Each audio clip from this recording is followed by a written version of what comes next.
Schwarz und eng, Folge 10. Heute geht's um Socks. Okay, das war sehr schwul. Vielleicht ziehen wir uns die Schuhe auch noch aus heute. Vielleicht, wir wissen es nicht. Wahrscheinlich klären wir auch, ob Alex es ziemlich geil findet, wenn man ihm Socken einfach ins Maul steckt. Das weißt du von mir, ich weiß aber von dir gar nichts. Ich weiß nicht, was dich jetzt triggert. Ich bin einfach unschuldig und das werden wir auch gleich rausfinden, wie unschuldig ich wirklich bin bei dem Thema. Wir klären das gleich mal. Wir klären das auf jeden Fall. Ich bin gespannt. Schwarz und eng, der schwule Fetisch-Podcast. Mit euren Hosts Markus und Alex.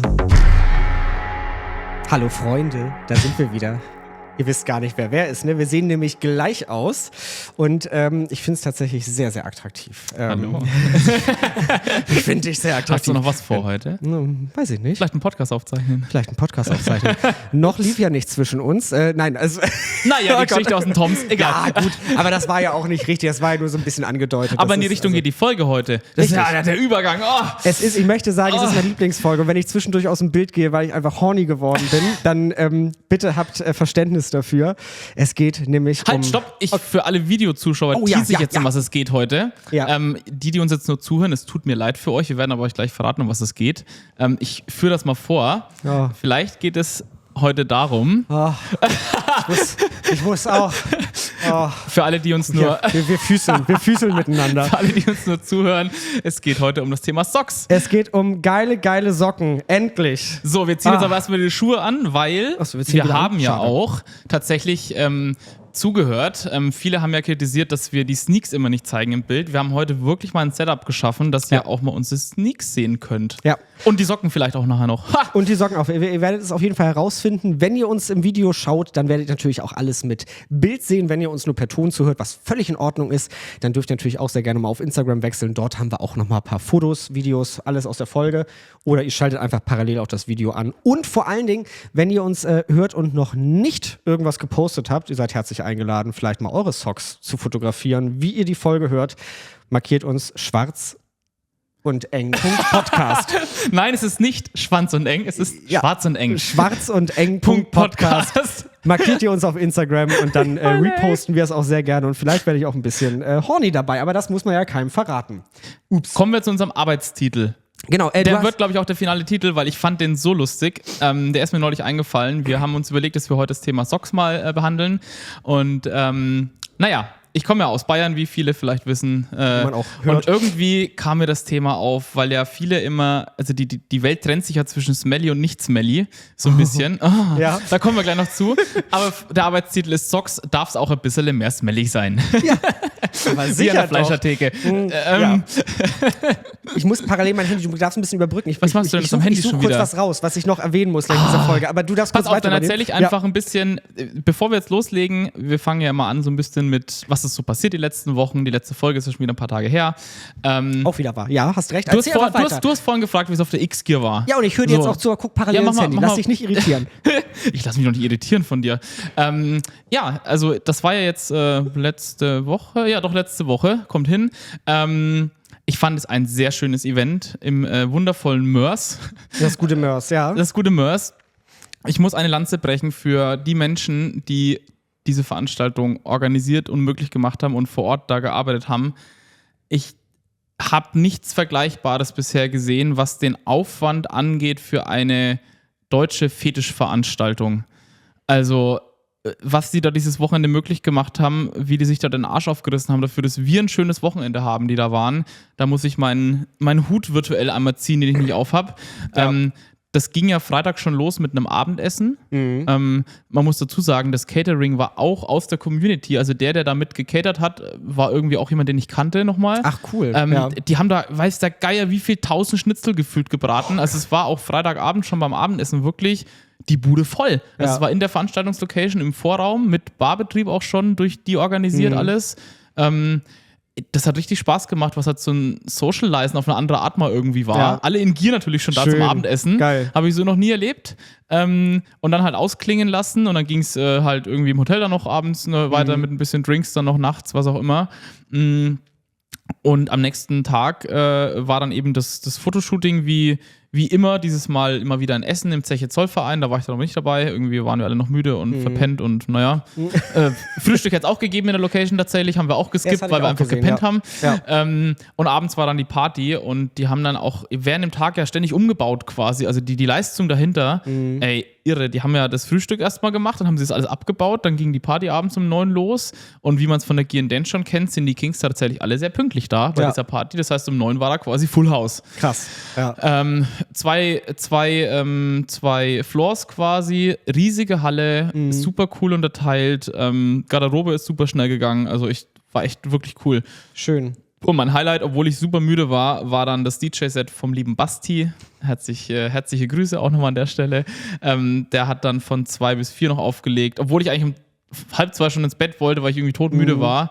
Weil ja das die Tage nach Silvester war, wo ich auch nicht viel geschlafen habe. Das war direkt zum Ich war tot quasi an dem Wochenende klinisch. Ja. Habe mich dann aber wirklich durch das DJ-Set quasi noch fast bis zum Ende durchgetanzt. Ja. Es hat richtig Spaß gemacht und die anderen waren teilweise wirklich erst um 6 im Bett alle. Boah, krass. Ich bin dann wirklich als einziger irgendwann kurz vor 4 gegangen, als erster von meiner Runde. Und am Sonntagmorgen gab es dann wieder Frühstück in der Location. Da waren wir dann noch frühstücken, haben sie wieder alles organisiert. Cool. Wieder mit ganz vielen Kingston und dann war halt irgendwie Abreisewelle so gegen 12. Ja. Also große Empfehlung. Ja, ich weiß jetzt nicht, ob es nochmal stattfindet. Das war jetzt quasi ein Lückenfüller in Anführungszeichen für die G&Dance, die jetzt ja nicht stattfand im Januar. Ob das jetzt dann nochmal wiederkommt, keine Ahnung. Ja. Ich habe nur irgendwie auch gesehen, dass die MOG dieses Jahr nochmal stattfinden soll in Hamburg. Habe ich auch gesehen. Auf der MSKOI irgendwie wieder. Habe ich auch gesehen. Also, aber noch gibt es kein Datum, Nee, richtig? Es gibt kein Datum, genau. Aber ganz ehrlich, da werde ich alles möglich machen für. Ich habe mir jetzt auch fest vorgenommen. Vielleicht hoffentlich auch. Ich habe mir tatsächlich jetzt, ich war jetzt ja bei der X-Gear, war ich ja nicht dabei, weil ich musste mal wieder arbeiten. Du hast im Musical mal wieder gearbeitet und Licht gemacht. Ton, Licht, was auch immer. Licht, hell, dunkel. Hell, dunkel und bunt. Klick, klack. Ich habe schönes Licht gemacht, genau, Lichtschalter gedrückt. Und ich habe jetzt wirklich mich hingesetzt und habe einfach mal alle Fetischtermine, die jetzt irgendwie so anstehen, wo ich sage, ja, möchte ich dabei sein, einfach mal meinen Jahreskalender Mann, ist das schlau, das mache ich auch immer. Voll praktisch. Komisch, ne? Komm, ich habe schaffen wir noch mal was. Ja. Alles, was schon feststeht, kannst du bei mir bis Jahresende durch den Kalender durchscrollen. Die festen Termine, Mach mal die so mir wichtig sind. Naja, dafür gibt es ja das in-gier.de Portal. Ja. Da kann man das ja einmal auch kurz gefragt, da kann man das ja einmal Sache, kann man das ja einmal eintragen und manche Termine sind ja wirklich auch immer fix. Also zum Beispiel das Rubber Lab, wo ich ja immer in Berlin bin, das ist ja irgendwie immer das 3. Wochenende oder das vorletzte Wochenende im Monat. Da kannst du ungefähr Pi mal Daumen die Uhr nachstellen. Ja. Die Piepshow ist immer der letzte Freitag im Monat meistens, so wie leider auch die Schwarz und Eng im Toms. Deswegen bin ich da schon lange nicht mehr gewesen. Schande, ich aber auch nicht. Ich verspreche mich zu bessern. Wahrscheinlich bin ich Ende April bei der Schwarz und Eng dabei, weil da ist die Piepshow eine Woche vorgezogen wegen Ostern. Und dann beißt sich das nicht mit dem letzten Freitag im Monat. So. Also, Vielleicht haben wir dann ein Date am 26. April. So, wer Markus Schauen wir mal, was wird. Ja, was wird. Auch in dieser Folge drin. Wer Markus dann mal live erleben möchte, kommt dann einfach Mich vorbei. Gibt's wirklich. Wir bauen jetzt den Druck auf. Du musst da sein. Ja, das habe ich ja schon häufiger gesagt. Und dann war irgendwie die FOMO für irgendwas anderes doch wieder größer. Aber dadurch, dass an dem Tag keine Piepshow stattfindet, schauen wir halt mal, was dann so wird. Jetzt haben wir es gleich zweimal untergebracht. Ja, ich antworte jetzt nicht drauf. Nee, ich muss nicht, jetzt wird's cringe dann. Was man aber sagen muss, wir sind im Partnerlook heute. Ja, wir sind quasi wieder aufs Thema. Zwei Twins heute hier. Nicht Twinks, ganz wichtig, die Zeiten Twink sind bin ich vorbei. raus. Ja, er hat mir auch letztens jemand gesagt, na Alex, gehst auch auf die 30 zu, ne? Kein blonder Twink mehr. Ja, toll. Einfach blond färben. Ja, ach nee, dann sehe ich auch komisch aus. Blinkt das Licht. Das Licht flackert wieder. Oh nein. Ja, irgendwie, die brauchen ein Software-Update, die Lampen. Naja. Auf jeden Fall, wir sind im Partnerlook, denn ich habe es endlich geschafft, mir einen roten Chile zu kaufen. Grüße gehen raus an Basti aus Rostock. Ja. Habe ich gehört, da kam die Jacke her. Ich habe gerade, deswegen wollte ich mein Handy noch in mich nehmen. Ich habe nämlich gerade nochmal den eBay-Kleinanzeigen-Verlauf gefunden, wie er mir geschrieben hat.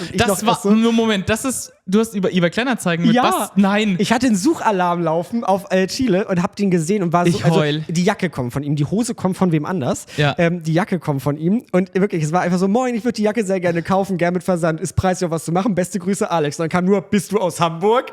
Und ich so, aus Buchholz, also quasi ja. Versand geht auch, Alex, so bla bla bla und dann LG Sebastian und vor allen Dingen hat er geschrieben, Grüße an mich im nächsten Podcast, wenn du im Partnerlook neben Markus sitzt. Ich heule! Haben wir jetzt hier gemacht. Grüße an Tuned Airplay, gehen in diesem Fall raus. Ich soll seinen Instagram-Namen noch erwähnen. Und, das ist lustig. Und es ist alles auf eBay Kleinanzeigen stattgefunden. Es ist auf eBay Kleinanzeigen. Diese Konversation. Und ich habe ihm da auch Geld, wir haben uns auf frohe Weihnachten einen guten Rutsch gewünscht. Ich habe es am 23.12. nämlich bestellt, quasi haben wir geschrieben. Und am 24.12. an Heiligabend kam diese Jacke. Ist ja wie Weihnachten, ne? Es ist wirklich Weihnachten gemacht. Ho, ho. Ja. In diesem Sinne, Grüße Da müssen wir fast anstoßen drauf. Wir haben hier auch was zu trinken. mit Blubberbrause. Das ist natürlich nur Wasser mit Geschmack. Auf gar keinen Fall. Hatten wir jetzt lange nicht mehr. Richtig. Waren ja hier auch mal ganz anständig der unterwegs, schmeckt tatsächlich gut. lange Zeit. Schmeckt richtig Das Wasser lecker. mit Geschmack ist echt gut. Ja. Kommen wir So. zurück zum Thema. Wir waren Genau. ja quasi schon fast wieder da. Es geht ja nicht um Sportswear, es geht nicht um Sneaks, sondern es geht um Socks. Ja. Und da gibt es ja, alleine da schon scheiden sich die Geister, weil es gibt ja 3 verschiedene Schreibweisen gefühlt. Also Ja. Socken, Socks mit Z und Socks mit X. Ich habe da weiß ich zum Beispiel schon mal gar keinen Unterschied. Kannst du mich da aufklären? Also ich schreibe tatsächlich, ich finde Socken klingt immer, es ist so. Socken ist wieder. genau, brauchen wir nicht drüber reden. Wenn schreibe ich Socks und da schreibe ich entweder SOCKS ja. oder ich schreibe SOX, manchmal auch XX. Aber das Und schreibe wo ich ist mal, wenn der ich horny Unterschied? bin. Ich glaube, mit X ist es die Horny-Variante so ein bisschen mehr noch, oder? Ja, meistens schreibe ich Im halt mit X Umfeld. immer, wenn ich einfach horny bin. Ja, das glaube ich, Und wenn das ich glaube nur ich einfach auch. sagen muss, ich stehe auf Socks, dann ist es meistens halt CKS. Das ist ja spannend. Ob Das es da heißt, jetzt inhaltlich auch noch einen Unterschied gibt, keine Ahnung. wenn das aber jemand weiß, klärt Ja. uns bitte auf. Ich glaube auch, dass das mit X die Horny-Variante ist. Wie schreiben wir denn den Folgentitel? Horny oder nicht horny? Nee, also das können wir gleich klären, wer von uns beiden horny ist auf das Thema Socken. Ich würde es mit ZKS schreiben. Zecker. Den Du Folgentitel. sagst Zecker. Ja, was soll ich denn sonst sagen? CK. Zecker. Sagt man in Norddeutschland. Ja, ich komme aus Bayern, Ah, da ist okay. vieles anders. ZKS. Das Herrlich. ist jetzt nicht das Thema. ich aber schön. Ich habe einen Ja. Sprachfehler, ich komme aus Nee, du dem hast Süden. keinen Sprachfehler, du bist Ja, doch. was Besonderes. Ja, es ist toll. Ja. Genau, auf jeden Fall. Steigen wir doch Wo mal waren wir ein. grad? Ja. Die erste Frage, die ich mir stelle und die ihr euch auch stellt, glaube ich, bei mir wissen es aber viele, was reizt dich, was reizt mich am Thema Socks? So, fang du doch mal Soll ich an. anfangen? Oh Gott. Ja, also Optik. Ganz klar. Haken hinter. Optik, weiße sowieso, wenn du die siehst, tatsächlich, und das ist dann auch das, also Optik ist ja erstmal nichts Sexuelles, es sieht erstmal nur gut aus. Ja. Bei mir ist es aber auch ganz extrem wirklich sexuell, also riechen Mhm. und sie dürfen wirklich smelly sein. Ganz extrem smelly finde ich dann irgendwann auch schwierig, also für mich gibt es eine Obergrenze. Ja, glaube ich, gibt es bei vielen. Ich finde aber tatsächlich einfach weiße, saubere Socken zum Angucken, okay. Ja. Aber zum Sniffen, die müssen einfach auch ein bisschen nach Geschmack Mann riechen. Oh ja. Ich finde die aber auch geil, einfach ins Maul gestopft zu bekommen. Es hat für mich einfach irgendetwas, also weil ich bin ja auch einfach, wie ihr mittlerweile ja wisst, ich bin ja einfach der devote Den Sub. Boden der Tatsachen einfach Ne? gerne. Ja. Ja. Und das turnt mich einfach mega an. Ja gut, das ist ja eine Ja. Form von Dominanz, wenn dir jemand die entweder ins Gesicht drückt oder halt in die Fresse Total. reinstopft. Ich brauche das auch. Also ich finde es auch tatsächlich. das auch. Ja, also ich finde das, also es ist ja so, es gibt so welche, die so sagen, so, hier sind meine Socken und dann einfach nur so hinhalten. Oder es Nein, gibt halt welche, ich glaube, die das wirklich muss den eine Kopf gewisse, packen und ja, das muss eine Ansage dabei sein, glaube ich, Ja. sonst funktioniert das nicht. so, hier du Schlampe und so. Ich glaube, hier wird gerade jemand neben mir horny. Ja, nee, ich mal mir das gerade einfach Ja, du nur malst aus. dir das förmlich aus. Oder auch geil ins Maul gestopft bekommen und einfach mit Tape ja, zutapen. habe ich auch schon öfters mal gesehen. Dann ist aber auch Ruhe im Puff tatsächlich. Ja, Ja, das ist geil. ich stelle mir das gerade wirklich angenehm vor, wenn einfach bei dir mal Ruhe ist. Ja, aber wenn du mir jetzt Socken ins Maul. Warte, wir sitzen ja hier bei mir quasi. Oh, das sieht man jetzt alles in der Kamera, den unaufgeräumten Küchenschrank hier, ne? Wir sind übrigens bei Alex zu Hause, Genau, wir sitzen weil bei unser mir zu Hause. eigentliches Studio belegt war wegen einer LAN-Party. LAN-Party im Mitarbeiter-Event bei uns. Mitarbeiter-Event Da wird in der 3 Firma. Tage durchgezockt. Und deswegen sitzen wir quasi bei mir zu Hause im Wohn-, Ess- und Küchbereich. Herrlich. Und hier wäre auch Klebeband in diesem Schrank und Ja. Socken haben wir auch. Aber das machen Vielleicht wir jetzt nicht. verschieben wir das auf später. Ja. Genau, das reizt auf jeden Fall mich. Wie ist denn das bei dir? Optik. Wirklich nur Optik? Punkt. Ja, ich glaube schon. Ich Also hätte dich da jetzt irgendwie extremer eingestuft. nee, ich bin da eine Unschuldige. Markus und der Unschuldige. Nee, also wirklich, ich musste Ja. da schon so viele Menschen auf meinem Profil irgendwie enttäuschen, weil dann ja doch immer wieder mal Reaktionen kommen mit, oh geil, jetzt da rein sniffen oder drückst du mir ins Gesicht oder keine Ahnung was. Ich immer so, da kann ich irgendwie nichts mit anfangen. Also gar keine Berührungspunkte irgendwie. Ich bin halt so ein Hardcore-Sauberkeitsfanatiker und da passt das nicht in meine Welt mit rein irgendwie. Verständlich, Also ja. wahnsinnig reinlicher Mensch und Und dann kommen dreckige Socken, ja, okay. ich liebe halt die Optik, also Ja. sowohl über der Jogginghose, so wie jetzt hier, wenn für die zugucken, als auch einfach nur die weißen Socken. Also meine Farbe hat sich in den letzten Jahren immer weiter zu weiß hin verändert, auch mal zu schwarzen Schuhen, wo ich früher eigentlich grundsätzlich immer nur schwarze Socks anhatte dazu. Einfach nur, weil weiße Socken ist einfach the one and only. Schwarz tönt mich zum Beispiel gar nicht so an. Ja, gibt's auch gar nicht so viele in meinem Umfeld. Also die meisten gehen auf weiß tatsächlich. Wenn Oder du halt jetzt- dann weiß mit Farbe. Also mit gebrauchter Farbe. Ja, aber An den tatsächlich, Sohlen und schwarze, also gut, klar, es kommt wieder auf ein Gegenüber natürlich an. Wenn mir jetzt aber jemand so schwarze Socken ins Gesicht drückt, dann wäre es auch okay, wobei weiße einfach geiler wären. Das ist einfach so. Ja, das glaube ich. Ja. Das ist aber auch, ganz ehrlich, wenn ich bei irgendwelchen, muss jetzt nicht mal eine Fetischwelt sein, wenn ich bei irgendwelchen Vortrinken bin oder wo wir für eine Gay-Party vortrinken, die weiße Sockenquote ist 99,9% in der Regel, wenn du bei Gays unterwegs bist. Und ich glaube auch, und das ist auch bei ganz vielen, glaube ich, einfach gar nicht in Anführungsstrichen so direkt ein Fetischstempel, sondern es ist einfach so ein schwuler Indikator, möchte ich schon fast sagen. Ja, und die Optik hat vielleicht für viele, so wie bei mir ja auch. Also ich mag einfach die Optik. Es gibt ein paar Geschehnisse, wo ich das auch mal alles ausprobiert habe, aber irgendwie bin ich nie dann hängen geblieben. Ja. Im wahrsten Sinne des Wortes. Immer auf Abstand. Auch da geschehen ist Gasmaske und dann einfach tatsächlich direkt vor den Filter Socken drücken. Auch geil. Kommt da überhaupt noch was an vom Filter? Ja, also gut, auch du kannst auch Filter ja abschrauben. Also aber ohne den quasi Filter, ne? vorne an der Gasmaske. Das Ja gut, ist- dann ist klar, Das dann finde ist ich auch. es Weil du kannst ungefiltert. dich dann gar nicht wehren. Gibt es nicht sogar für die Gasmasken dann auch so extra so Bottiche, wo du die dann reinlegen kannst Das und die hängst gibt's dann auch, einen Schlauch ja. dran und sowas, Das dann ist atmest du quasi ein quasi durch. Leererfilter, Ja, genau. Es gibt ja auch, gut, das ist dann eher wieder Sneaker, das müsste eine andere Folge, aber es gibt ja auch, dass du dir einen Sneaker vors Gesicht schnallen kannst. Das Wenn habe man ich auch am schon Smell, gesehen. beim Smell ist, aber das geht ja mit einer Socke im Zweifel auch. In eine Muscle oder so, keine Ahnung. so. Ja. Ich glaube, voll kreativ völlig, heute. ich wollte gerade sagen, der Kreativität sind ja keine Grenzen gesetzt. Nee, also ich bin da aber noch nicht so viel gestolpert in dem Bereich. Das reizt mich aber auch irgendwie gar nicht. Also ich habe ja genug andere Fetische. Aber viele wollten ja viele haben gefragt, wollen wir das Wann mal machen, kommt die es Folge. endlich? Ich glaube, Ja. viele interessiert es auch einfach, was wir für Berührungspunkte damit haben. Ja. Und da sind wir ja wirklich wie Tag und Nacht mal, was das angeht jetzt. Und auch da können wir schon wieder einen Aufruf machen. Also ich suche ja immer geile Leute, die dominant top sind, vielleicht auch auf Socks stehen und mir ihre Socks einfach ins Gesicht drücken. Mein Mann wird mich töten für diese Aussage. Aber egal. Ich suche euch. Mache sich ein Loch vor mir auf, bitte. Es soll sich ein Loch aufmachen. Gut, Bitte, das das können wir sofort machen. Nein. Dieser Sekt knallt ganz schön rein. Was ist das? Das Wasser mit Prosecco, Geschmack. Ja. Oh, Halleluja. Der Halleluja. knallt wirklich rein. Ich habe heute auch nicht viel gegessen. Ja, ich das hatte ist einen natürlich Kaffee dumm. und Ende. Jetzt ist mir aber auch gerade irgendwas eingefallen, jetzt habe ich es vergessen vor lauter Aufruf. Ich wollte mal sagen, Thema Sauberkeitsfanatiker. Hier Reinheit und so. Reinheit. Ich entschuldige mich jetzt schon mal für alles, was kommt, aber ich finde das jetzt gerade schon super unterhaltsam mit mir selber. Also für mich ist das hier gerade großes Entertainment. Ich hoffe für euch auch. Ich hatte tatsächlich einmal so einen Moment, da merkte ich einfach, dass ich vielleicht Socks auf einmal gar nicht geil fand. Das war. Gar nicht geil. Ja, das war in Okay. so einem Moment, da hatte ich auch, wurden mir Socks ins Maul gestopft und ich war halt auch mega horny und so.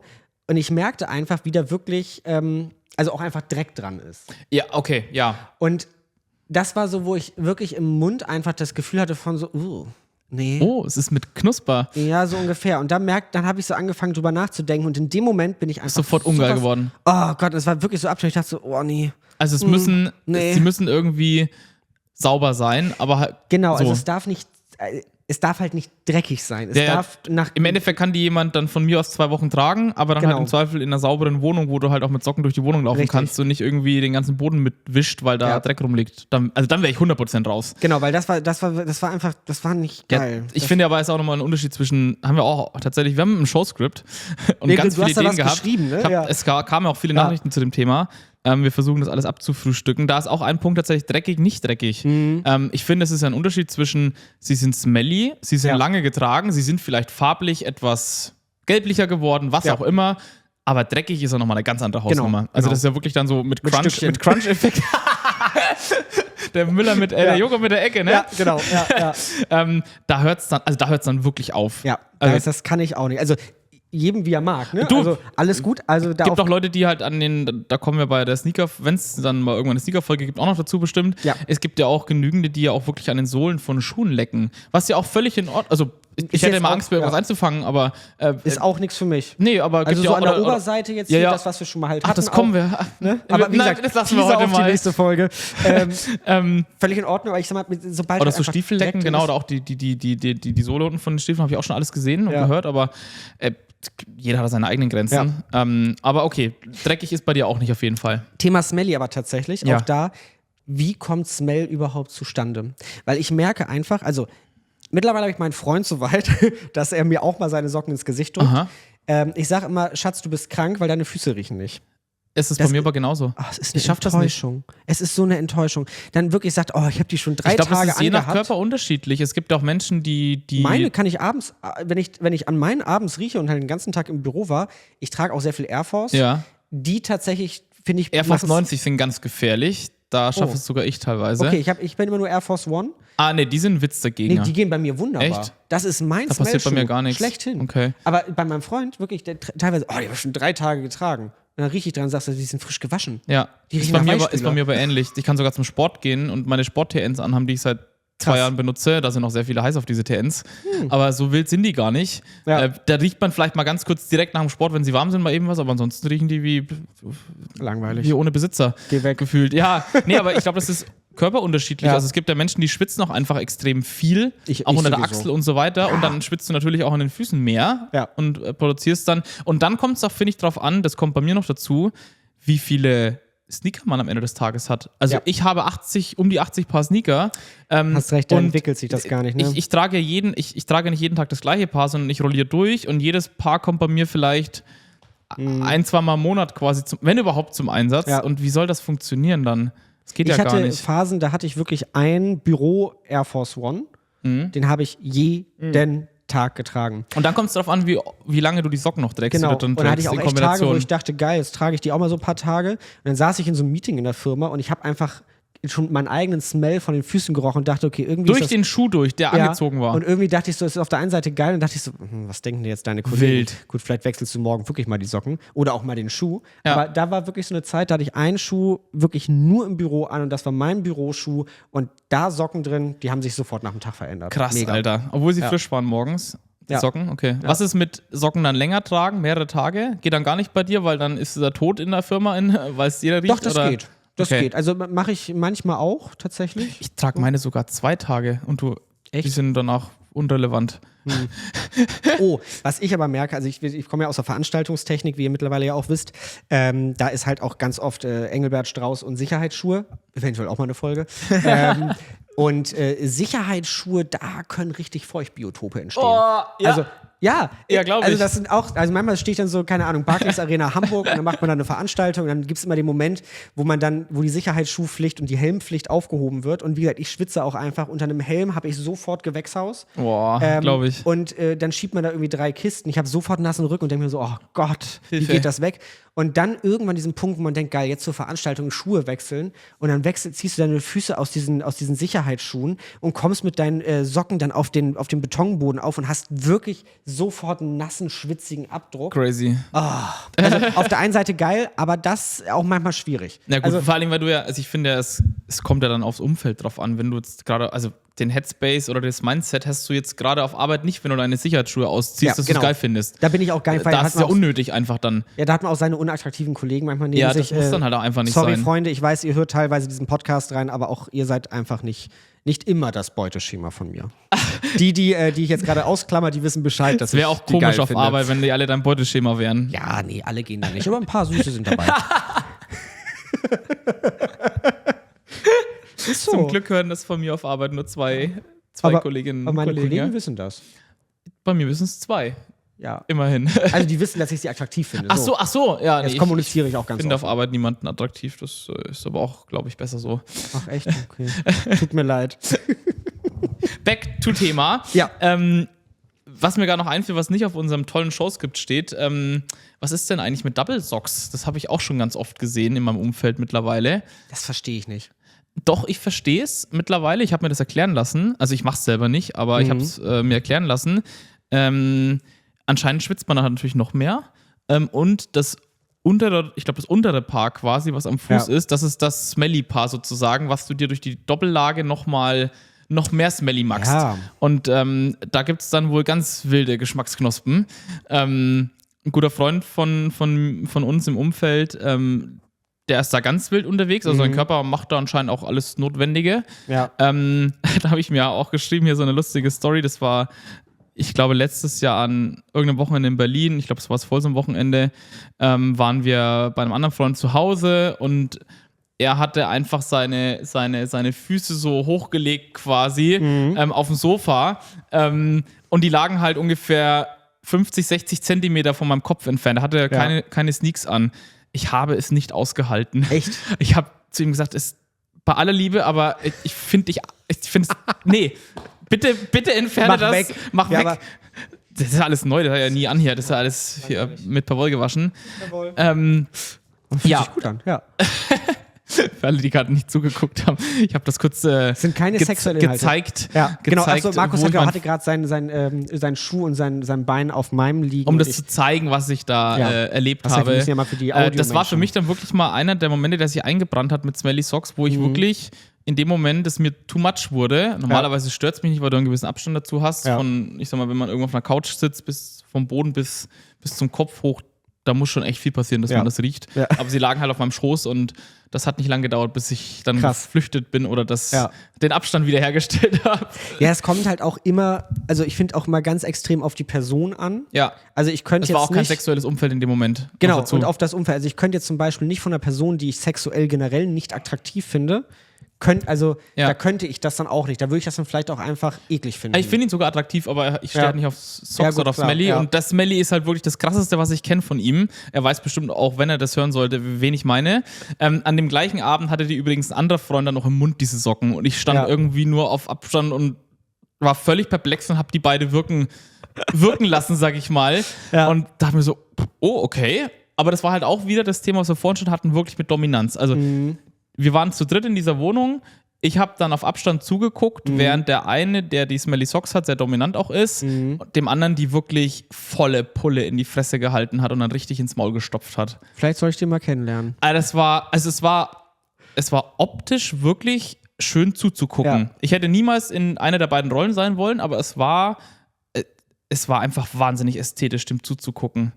Ich finde das, also gut, klar, als devoter Ja, du hast gerade, Alex' Augen haben gerade geleuchtet, der hat schon fast Schnappatmung bekommen gerade. Wenn ich mir jetzt vorstelle, keine Ahnung, ich liege da irgendwie und jemand kommt und drückt mir einfach diese Socken da rein, ich komme da einfach nicht aus dieser Situation raus. Ja, das so ungefähr war und das. dann kriegt man auch so ein bisschen Atemnot und du bist einfach in dieser Situation gefangen. Not durch die Nacht. Entschuldigung. Auch, ja. Ja.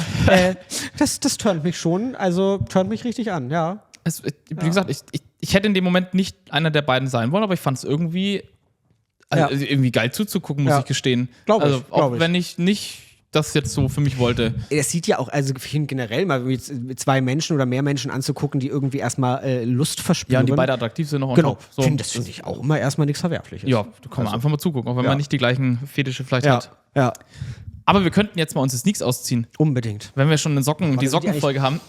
Nee, guck mal, die riechen Ja, bei meinen brauchst du auch. noch komplett Ja, neu. ich riech da nicht dran, das brauchst du mir nicht vorhalten. Ne? Die habe ich wirklich, also die sind ja auch, die habe ich, glaube ich, erst 3-mal angehabt oder so.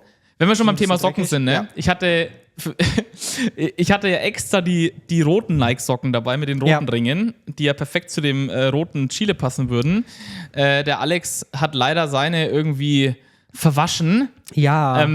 Für alle, die uns zugucken, ne? Ich hatte sie mit dunkler Wäsche jetzt. Er hat sie gefühlt im 90-Grad-Waschprogramm auf Kindergröße gewaschen mit den schwarzen Sachen. Die sind jetzt graurot. Ja, deswegen haben wir liegen uns, sie auch in meiner Ranzecke mit, die kommen weg. ich wollte die aber unbedingt nochmal zeigen. Und deswegen habe ich jetzt, die sind ganz neue. Das sind ganz frisch und neu. Die sind also nicht smelly. Nee, die sind gar nicht. Oh, das ist aber so schade. Also ich kann an meinen mir eigenen egal, Füßen einmal riechen, verrenkt. aber die riechen nach gar nichts gerade. Ein bisschen Dreck, ich muss vielleicht mal wieder sauber machen hier, aber die sind, ist mir jetzt nichts dran. Tatsächlich, die habe ich jetzt neu gekauft, weil ich habe mir gesagt, nee, ich muss mal einmal aussortieren. Und hatte tatsächlich da auch auf Instagram witzigerweise ein Posting gemacht und meinte so, soll ich die mal verkaufen? Ich wollte mal wissen, wie die Resonanz ist. Da haben sich wirklich welche gemeldet. Ich habe tatsächlich wirklich Socken verkauft. Für wie viel denn? Ja, 25 €. Ist eine pro gute, Paar. ist eine, also das ich ein finde, guter fairer Schnitt? Preis. Also ich habe also ich habe das auch ganz selten schon mal gemacht, weil es ja einfach nicht meine Welt ist. Gibt es da jetzt nicht so viele Abnehmer, weil viele wissen, dass es nicht meine Welt ist. Ja. So. Aber tatsächlich, das hatte ich auch aufgeschrieben, unabhängig davon, ob es meine Welt ist oder nicht, gibt es, glaube ich, bei anderen den Reiz, die jetzt jemand anders attraktiv finden oder mich jetzt attraktiv finden, ne? Gebrauchte Socken von demjenigen oder irgendwas Gebrauchtes von dem zu besitzen. Das Thema hatten wir schon mal mit gebrauchten Sachen, aber irgendwie habe ich das Gefühl, dass bei Socken, gerade die auf Socks stehen, nochmal was anderes ist, da ein gebrauchtes Paar zu haben, die das auch niemals waschen würden. Genau. Und da habe ich dann immer mal in der Vergangenheit auch mal ein paar verkauft. Und da kannst du von bis, ne? Also ich habe auch aus meinem Umfeld schon gehört, dass da mal 70, 80 Euro für ein gut eingetragenes Paar auch nicht unüblich sind. Also je nachdem, wie stark diese andere Person dich begehrt, glaube ich, ist es am Ende des Tages, oder wie heiß sie auf dich ist, kann da auch ganz andere Preise entstehen. Es ist ja einfach aufgrund des, also gerade wenn es dann mit dem Smell verbunden ist. Ist ja auch Arbeit, ne? Genau, es ist Arbeit, aber es ist ja auch einfach was deutlich Persönlicheres, als wenn ich jetzt von dir, keine Ahnung, einen Chile-Anzug oder so kaufe oder wenn ich von dir ein Rubberstück kaufe. Ja, es wird gewaschen. Ist ja gewaschen und fertig, ja, genau. So. Ja. Da sind natürlich Socks deutlich personalisierter, sag ich mal einfach. Um jetzt Signature Socks sozusagen. Richtig, um in diesem Verkaufsjargon zu bleiben. Ja. Also wenn jemand red du mal weiter, wir brauchen was zu trinken. Ein Aufruf noch, wenn jemand ein gebrauchtes Paar Socken von Alex möchte, schreibt ihm doch einfach. Er wollte irgendwie aussortieren. Ja, genau. Also ich habe tatsächlich welche aussortiert. Also wenn ihr Interesse habt, schreibt mir KingGuyHH einfach bei Instagram. Dann werden wir uns da schon einig. Ne? Also auch bevor die einfach in den Müll kommen. Das wäre ja auch einfach schade. Ich trage die auch für euch. Ich kann Dinge damit machen. Der Fantasie sind keine Grenzen gesetzt. Cheers. Ich bin da. Darauf erstmal ein Prosecco. Ich habe passend zu deinem Thema mit Instagram-Posting, sortiere Socken aus, habe ich die Woche etwas provokativ ja auch, da ich über Weihnachten jetzt und Feiertage und keine Ahnung was, ich habe glaube ich seit Wochen nicht mehr weiß gewaschen und hatte einen unfassbar großen Berg weiße Socken, die ich erstmal Tetris und Memory-artig zusammensortiert habe, weil ich ganz viele verschiedene Designs habe und Benutzungsgrade und Waschgrade und dann sortierst du halt erstmal. Dann hatte ich irgendwie fast den ganzen Wäschestand nur mit Socken voll und habe das dann provokativ in die Story gepostet auf Instagram, so ungefähr hier, das ist der Albtraum für alle Smelly-Liebhaber. Und ich war ein bisschen auch in Vorbereitung für die Folge natürlich interessiert, wie die Reaktionen sind und das war ganz spannend, weil es wirklich gefühlt halb war. Also die eine Hälfte so Herzchen-Augen-Smiley, oh mein Gott, ist das beruhigend. So geil, frisch weiß gewaschene Socken, mega. Ja. Und die andere Hälfte irgendwie mit Heul-Smileys und so, du kannst doch nicht. Das ist alles weggewaschen. Und die geilste Reaktion war von einem guten Freund aus Berlin. Ich hatte das auch auf Snapchat verteilt, das Bild, als ich sie dann halt zusammengelegt habe und ja auch, ne, du bist ja auch erstmal beschäftigt, hast irgendwann einen Berg Socken dann zusammengelegt. Und dann meinte er so, sag mal, brennst du? Das habe ich seit Jahren nicht gemacht. Ach krass, der wäscht wirklich gar nicht. Ja, pass auf, das wollte ich eben erzählen, das passt gerade. Der hat seit Jahren keine Socken mehr gewaschen, weil er seine Socken halt einfach ewig trägt und dann direkt verkauft. Und der kauft quasi gefühlt immer nur einen Dreierpack bei Nike und dann werden die bis zum Ende getragen, verkauft und dann geht er wieder zu Nike und kauft wieder einen Dreierpack. Praktisch. Ist schon praktisch. Spart ja auch Wasser. Die bezahlen sehr. Und Aufwand, ich stand da bestimmt eine Stunde. Ja, also guck mal, also, Wäsche. Dieser Aufruf wird immer konkreter. Also wirklich, wenn ihr Socken haben wollt, ich bin sofort dabei. Ich gehe nie mehr, du wirst nie mehr waschen? Ja, ich hoffe. Vielleicht, ich weiß nicht, wie viele Sockenliebhaber da draußen jetzt gerade sind. Du hast ja sogar, weil ich es gerade auf dem Showscript lese, perfekt dazu passend, hast du ja ein Vakuumiergerät. Richtig. Ich hab hier ein Vakuumiergerät. Ich vakuumiere sonst nicht. Wir haben Tupperdosen, ein gutes Tupper. Tatsächlich ein Vakuumiergerät genau für diesen Anlass. Ich werd bekloppt, ey. Habe ich das. Natürlich, wenn ich etwas mache, dann natürlich ganz oder gar nicht. Ja. Höchst professionell. Wie immer auch der Podcast natürlich. Auch der Podcast. Es wird hier immer alles vakuumiert, wollte ich gerade sagen. Es wird höchst professionell gearbeitet. Also auch dort habe ich extra mir so ein Gerät gekauft. Es ist verrückt. Also, wir sehen, er ist vorbereitet für alles, ich nicht. Ja. Ich vakuumiere auch deine Socken. Nee. Ich bin tatsächlich irgendwie zu faul, die länger zu tragen, da es auch nicht meins ist. Und B, irgendwie habe ich keinen Bock, dann auch wieder neue zu kaufen und irgendwie zur Post zu laufen. Ja. Und also wenn jemand mal ein paar von mir will und irgendwie vehement das möchte, vielleicht bin ich auch mal nett. Und auch zur Post, glaube ich, mach's mir ja ganz bequem. Bei uns in der Firma haben wir eine riesige Versandstation. Ja, toll. Da geht das einfach immer täglich in die ganze Firma. Aber Moment, du verpackst es schon vorher selber. Du gehst nicht mit einer gehst du mit den vakuumierten Socken in die Postabteilung und sagst, verpackt mir das mal? Nein, also ich verpacke das dann in der Firma. Okay. Also, Ich dachte schon, du gibst es den Kollegen und sagst mal so, so eine vakuumierte Folie mit den Socken, so verpackt mal hier, gar kein Thema. Das Spannende ist ja, der Kollege, der bei uns ja auch den Warenausgang reguliert für alles, was Neuware ist ja mein Mann. Der arbeitet auch bei uns in der Firma. Ja, gut, dann weißt du ja Bescheid. Also dem könnte ich das machen, aber das würde ich jetzt auch nicht machen. Also ich bin ja morgens sowieso mal einer der Ersten in der Firma, dann gehe ich da kurz ins Lager, hole mir einen Pappkarton, dann kommt auch das Label so auf so einen automatischen Klebeetikett raus. Oh, herrlich. Und Tracking-Link, deine Neuware ist unterwegs, weil unser System generiert das automatisch. Neuware. Ja. Nee, so mache ich das. Herrlich. Ja. Ich gucke gerade noch so ein bisschen durch das Skript durch. Ja, eine Sache. Na? Da kann ich sofort drauf reingehen. Es ist ja, gut, das ist jetzt die Folge Socken und nicht die Folge Füße. Aber ich tatsächlich, und da scheiden sich ja auch die Geister, ich zum Beispiel kann mit Füße ohne Socken nichts anfangen. Kenne ich auch ganz viele. Also ich finde das Thema, also das wird kein eigenes Thema sein, Füße, weil damit kann nicht jeder was anfangen. Füße lecken bringt mir, gibt mir nichts. Also same. Es gibt manche Menschen, die haben attraktive Füße. Die gucke ich mir dann gerne einfach mal optisch an. Ja. So, aber wenn dann da weiße Socken drauf sind, ist es attraktiver irgendwie für mich. Für mich auch, ja. Oder wenn man Rubber anhat, habe ich für mich jetzt Latex-Zehensocken entdeckt. Das sieht völlig abgespaced geil aus. Wenn du dann noch Handschuhe dazu anhast, also quasi bis zum Hals komplett in Rubber, wo du auch die Zehen siehst, das sieht richtig wild aus. Ja. Aber tatsächlich Barefeet, der Fachbegriff. Der Fachbegriff, ich habe das schon ein paar Mal gehört und gesehen, wo dann wirklich welche draufstehen, an den Füßen dann zu lecken oder die Zähne in den Mund zu nehmen oder den Mund geschoben bekommen, tatsächlich wiederum. Aber auch das, also ich habe gern einen Fuß im Mund, wenn eine Socke dran ist. Ja. Aber ist ja fast wieder wie die Socke in den Mund zu schieben als Gag oder als Knebel. Also ich finde einfach nackte Füße, ich finde es okay, ich finde es jetzt nicht sofort abstoßend, aber das gibt mir tatsächlich, so wie du sagst, Socks gibt dir nichts zum Sniffen, das ist, wo ich sage, ist okay, aber muss nicht. Jedem, wie es gefällt. Ja, aber das finde ich auch mal ganz spannend. Also da sind tatsächlich, Socken sind da deutlich höher im Ranking, sag ich mal. Ne? Finde ich, also mein Gefühl ist auch tatsächlich so, dass die meisten im Umfeld der Optik oder dann sogar in Kombination mit Smell, aber immer mit Socken. Ja. Und dann tatsächlich auch, wenn wir schon beim Thema sind, welche Socken quasi, lang, kurz, schwarz, weiß, bunt. Da gibt es ja auch eine riesige Vielfalt. Da gibt es ja eine wahnsinnige Vielfalt und auch welche Marke, passt ja auch noch mit rein und wieso die Marke. Ich glaube jetzt mal so vom Gefühl her, was ich so in meinem Umfeld aufschnappe und auch auf Social Media, weiße, lange Nike-Socken, entweder vor allen Dingen die gerade mit den Ringen, weil die halt so ein bisschen Adidas-Feeling machen mit den 3 Ringen bei Adidas, oder halt die klassischen Nike-Socken, wo nur das Nike-Emblem oben ist in schwarz, die weißen. Ich habe auch nur die. Ja. Ich habe nichts anderes. Ich habe noch ein paar mehr. Ich habe noch Jordan-Socks, weil ich habe ganz viele Jordans. Die finde ich auch ganz geil zu den Jordans einfach. Dann habe ich noch TN-Socks, die haben hier oben dieses TN-Logo, das finde ich ziemlich hot. Die will ich auch noch unbedingt haben. Da kostet ein Paar 20 €. Diese blöden dann will ich die vielleicht doch nicht haben. Diese blöden Piep bei Footlocker und bei Nike, die haben den Preis auf 19 €, glaube ich, mittlerweile angehoben. Für ein Paar, weil sie den ganzen Fetischisten das Geld aus den Taschen ziehen wollen. Das ist halt wieder der Fetischzuschlag wahrscheinlich. Aber ich habe die noch gekauft, dass sie noch günstiger waren und die sind schon echt schick tatsächlich auch. Mit ich finde die auch mega cool. Und ansonsten habe ich die halt noch mit blauen Ringen und mit roten Ringen, passend zu dem Chile oder zu einem anderen Chile, der ein bisschen blau mit drin hat. Ja. Und ich glaube, dann hört es auch schon auf. Und das Ganze halt nochmal in schwarz, aber halt in deutlich weniger. Ja. Also wenn wirklich mal richtig schlechtes Wetter ist, dann ziehe ich auch keine weißen Socken an, weil dann kriegt man teilweise die Flecken auch einfach nicht mehr raus, wenn richtig Matsch ist.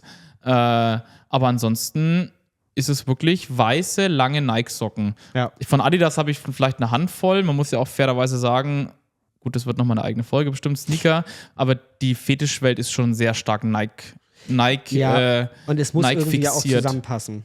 Also ja gut, jetzt haben wir gerade den Chile-Anzug mit Nike-Socken, das geht eigentlich halt gar nicht. Aber ich richte mich mit den Socken immer nach den Sneakern. Ja, same. Bei mir ist alles egal, aber die Socken müssen zum Sneaker-Hersteller passen. Wenn wir jetzt Nike-Schuhe tragen und da ich halt nur Nikes trage, gar kein Adidas, müssen die Socken immer dazu passen, deswegen habe ich nur Nike-Socken. Und gut, was ich auch noch habe, ich habe tatsächlich mittlerweile auch Stutzen. Einfach zur Fußballkombi. Die sehen auch heiß aus. Die sehen auch zu Rubber teilweise heiß aus, Stutzen. Je nachdem, was du für ein Rubber anhast. Wenn du langes Rubber anhast, wenn du die Stutzen halt bis unter das Knie nur ziehst, in weiß komplett, das kann geil aussehen. Und da habe ich noch ein paar von Skaterboy. Die ganzen die ganzen Fetischmarken. Skaterboy, Addiction. Und da gibt es noch viele, viele mehr.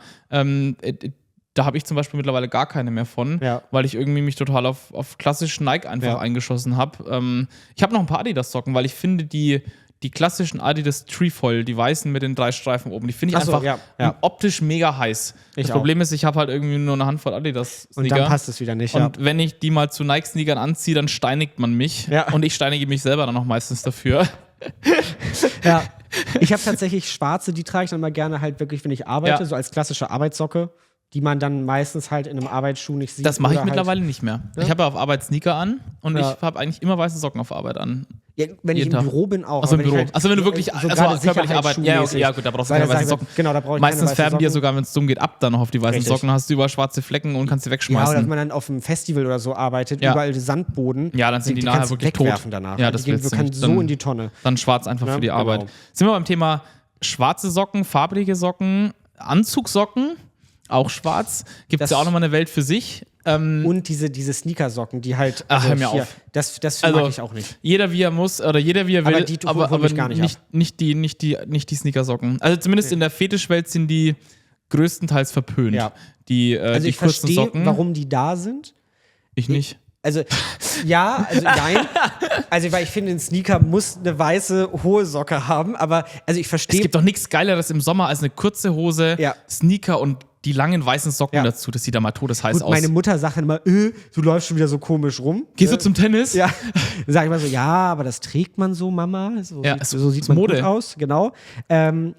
Das finde ich auch einfach mega heiß und sexy. Deswegen Sneakersocken ist so. Ich finde, die kurzen Sneakersocken sind wirklich eher in der Hetero-Welt unterwegs, wo man halt die Socke nicht zeigen will, weil das halt nicht dazugehört. Aber ich habe die tatsächlich auch mal getragen. Ich hatte die auch. Mir rutschen die aber immer runter. Das ist ganz unangenehm hinten am. Und dann stehst du da irgendwo und dann ist diese Socke, die hängt dann so halb unter deinem Fuß und du stehst dann und denkst, ich kann jetzt auch nicht meinen Schuh ausziehen. So unangenehm. Dann hast du noch Blase hinten, wenn es dumm läuft. Ganz, ganz schlimm. Ich habe die vor ein paar Jahren, ich hatte auch ganz, ganz lange welche und ich habe die wirklich vor ein paar Jahren dann irgendwie alle auf einen Haufen dann irgendwann mal in die Altkleider weggemacht und habe mich dann irgendwann nur noch auf lange Socken eingeschossen und auch im Sommer. Und dann hast du tatsächlich von meinen Eltern, habe ich immer wieder mal dann auch so ganz am Anfang noch Kommentare bekommen mit, was, lange Socken im Sommer? Schwitzt du nicht so? Ja.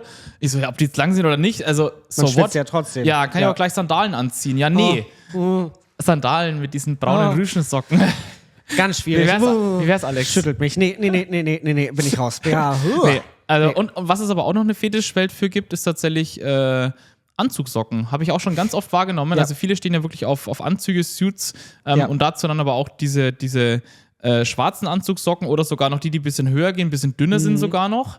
Habe ich ja auch lange Zeit tragen müssen in der Bank. Habe mich da ja Gott sei Dank vor 3 Jahren von freigekämpft, jetzt in meiner aktuellen Firma. Und kann Gott sei Dank jetzt Sneaker tragen und weiße Socken, das interessiert keinen mehr. Aber dadurch, dass ich quasi irgendwie 15 Jahre lang Anzug und Anzugsschuhe und Anzugsocken tragen musste, habe ich da eine wahnsinnige Ablehnung dagegen.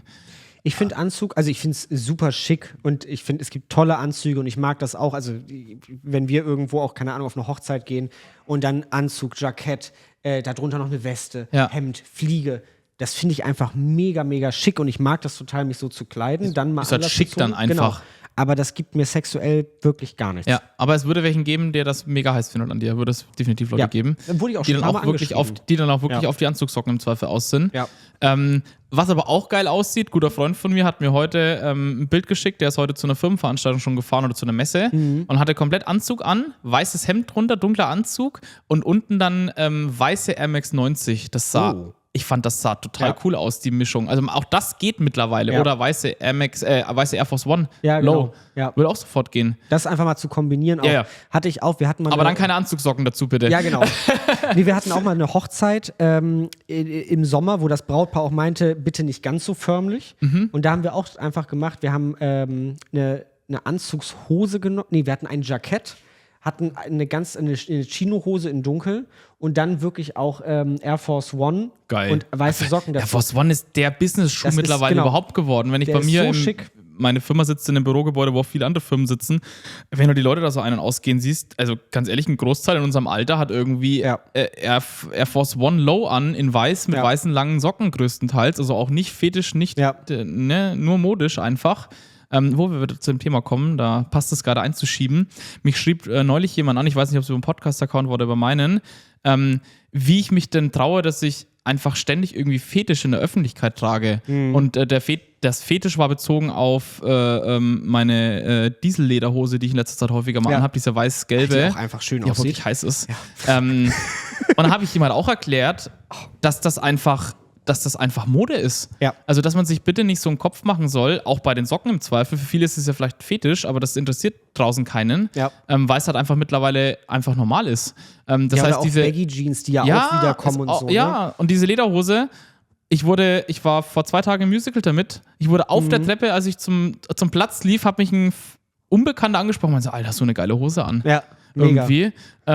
Und die halt normal kombiniert ist für mich kein Fetisch. Also die ist geil, die Hose, die ist mega schick, aber die kann man auch einfach in der Öffentlichkeit tragen. So. Das finde ich auch. Und auch da fällt mir gerade spontan ein, meine Mutter hat sich letztes Jahr auch eine Lederhose gekauft, weil sie die einfach auch schick fand. Also auch natürlich so gar nicht fetisch irgendwie hinter. Und wenn die damit unterwegs ist, dann kriegt die nur Komplimente. Was für eine geile Hose. Aber das kannst du auch unabhängig vom Wohnort tragen, finde ich. Weil wenn du dir heute mal anguckst und in die Läden gehst, zu Zara, wo auch immer hin, da gibt es ja überall Kunstleder und noch und nöcher. Ja. Also dann kannst du auch auf dem Land eine Lederhose draußen tragen. Ja. Warum nicht? Wenn die halt, also es sollte jetzt vielleicht nicht eine Fetischlederhose sein, die einen Reißverschluss oder einen Reißverschluss durch den Schritt hat, über den Arsch hinten bis zur Kimme. Das vielleicht nicht, aber wenn das jetzt eher so ein modisches Piece ist, ich habe eine von Karl Lagerfeld, die viele sehr, sehr geil finden, immer wenn ich sie anhabe. Ich finde die auch toll. Und halt jetzt die von Diesel mit den gelben Streifen. Das ist einfach modisch. Ich meine, allein die Marke dahinter ist ja eine Modemarke. Richtig. Muss man ja fairerweise dazu sagen. Das ist jetzt ja nicht so, dass man sagt, man kauft von einer Fetischmarke sich irgendetwas Spezielles. Aber das geht auch. Also Mr. Regilio zum Beispiel, die stellen auch solche Lederhosen her, die halt diese klassischen Motorrad-, Biker-, sonst was Farbstreifen mit drin haben oder diese Wellungen. Ja. Und auch die kann man, finde ich, in der Öffentlichkeit tragen. Die sehen auch gut aus. Wirklich gut aus, ja. Also von daher. Aber es ist das Gleiche mit irgendwie shiny Puffer Jackets und so. Habe ich vielleicht auch ein paar von. So, wollte ich gerade sagen, da bist du ja auch sehr weit vorne. Und dein Freund ja auch. Ich habe ein paar mehr. Oh, nächste Folge steht schon fest. Pufferjacken. Ja. Dann bringe ich alle mal mit. Okay. Baden wir in Pufferjacken. Und das Studio ist einfach voll. Ja. Aber das ist ja quasi genau das Gleiche. Es ist ja auch einfach eine Modeerscheinung. Auch da kenne ich jemanden, der hat einen Pufferjacken-Fetisch, den habe ich nicht. Ich finde die einfach nur optisch mega geil. Der hat sich einfach lange Zeit nicht getraut, die draußen anzuziehen, weil er dachte, dass alle ihn angucken, weil es ja Fetisch ist für ihn. Und ich habe lange Zeit investiert, ihm einzureden, zu sagen, zieh das Scheißding endlich draußen an. Ja. Das trägt im Winter doch verdammt nochmal jeder. So wie ich nicht mit Chile rausgehen wollte. Ja. Das ist ja genau das, wo ich auch denke, das ist doch was, wo man einfach geil wird. Damit kann ich doch nicht rausgehen. Wahrscheinlich ist das der Gedanke dran, weil du einfach was dich geil macht und du denkst, dass alle anderen gucken dann deswegen. Genau, alle anderen gucken. Weil ist es aber nicht. Das ist wie, als wenn ich im Rubber rausgehe und mein Arsch frei ist. Da ist ein Adidas-Logo drauf und damit ist es Mode. Richtig, genau. Ende der Geschichte. Ja. Und damit interessiert es plötzlich keinen mehr. Und ich habe dich heute so am Bahnhof abgeholt. Stimmt. Oh, ja. Ich bin begeistert. Du hast die Kontrolle über dein Leben verloren. Aber wir schweifen ab. Ja. Wir gehen mal zu den Socken zurück. Was haben wir denn noch vergessen? Tatsächlich. Du hast ja so viel aufgeschrieben. Ja, aber wirklich, wir haben, glaube ich, schon echt ganz viel jetzt durch von den ganzen Sachen. Tatsächlich wüsste ich auch gerade nicht, was wir noch streifen müssten an Themen. Also den Großteil haben wir. Du bist ja auch etwas bewanderter damit als ich, sage ich mal. Ja. Und ich kann da ja gar nicht, da kann ich ja ausnahmsweise mal nicht so viele Geschichten aus dem Paulanergarten erzählen bei dem Thema. Außer das, was ich natürlich in meinem ganzen Umfeld halt jetzt schon so wahrgenommen habe. Aber ich glaube, die Empfehlung geht hin zur weißen langen Socke, ne? Ja, das können wir definitiv aussprechen. Also, ich bin da sowieso sofort dabei, habt ihr ja mitbekommen. Eine kleine, hier, da sehe ich gerade noch was, eine kleine Story. Schraubglas habe ich mir aufgeschrieben. Ein guter Freund aus Bayern, der sammelt die zu Hause irgendwie im Schraubglas. Also so im Marmeladenwegglas in groß. Ja. Und wäscht halt gefühlt einmal im Jahr. Die Story kam übrigens vor ein paar Tagen, dass mal wieder der einjährige Waschtag angefallen ist. Ja, geil. Und dann liegt da ein Haufen Socken, wo ich mir denke, das sind aber nicht viele für ein Jahr. Ja, ich wechsle auch fast immer täglich. Ja, ich auch. Bei mir, wenn ich ein Jahr sammeln würde, dann wären das irgendwie 3 oder 4 Waschmaschinen und bei ihm war das halt ein relativ kleiner Haufen. Und ich dachte mir so, ein Jahr, okay. Ja. Gut, die waren aber auch nicht mehr weiß. Ja, okay, ja. Die waren halt dann, gebraucht. Ja, aber ich finde es auch immer geil, wenn Waschtag ist und dann habe ich so einen Wäschekorb voller weißer Socken, auch wenn ich die von meinem Mann mitwasche, das turnt mich dann schon immer ein bisschen an vor der Waschmaschine. Werde ich mal kurz ein bisschen rallig. So. Was dich immer alles rallig macht, mich macht so viel rallig. Auch ich muss leider auch wieder, ich weiß, es ist das Thema Socken, aber als ich den Chile gekauft habe, ne, ich habe den angezogen und ich wollte Homeoffice machen, hat nicht funktioniert. Hat gar nicht funktioniert. Ich war so horny. Ich war wirklich, wie als ob ich eine Viagra eingeworfen habe.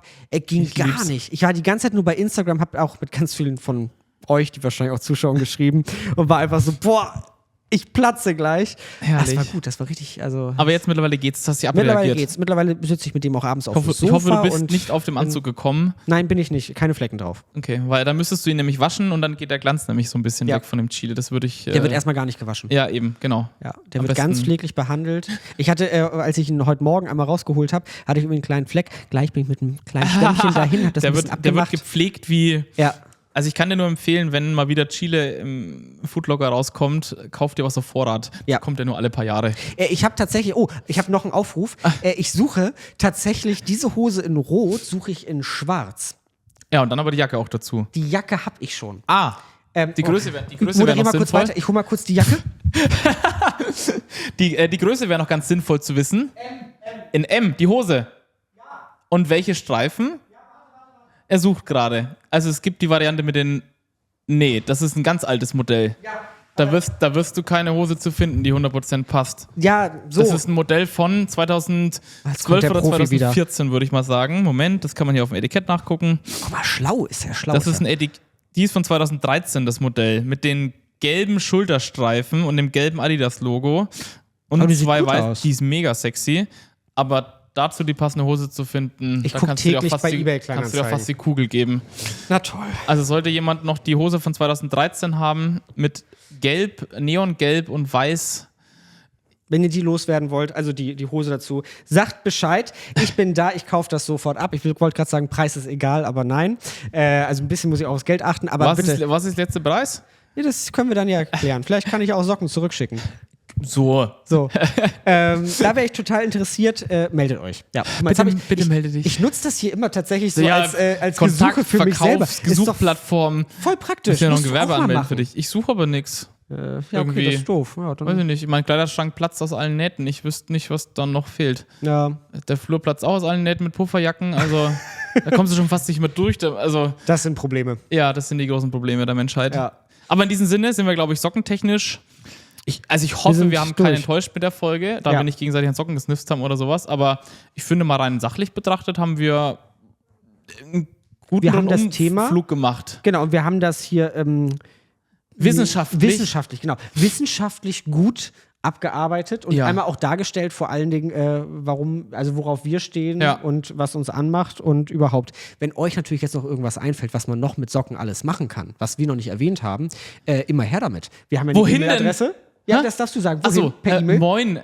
moin@schwarzundeng.de oder per Instagram an schwarzundeng.podcast. Wir beantworten nach wie vor jede Nachricht auf dem Podcast-Account. Das haben wir immer noch geschafft. Ja.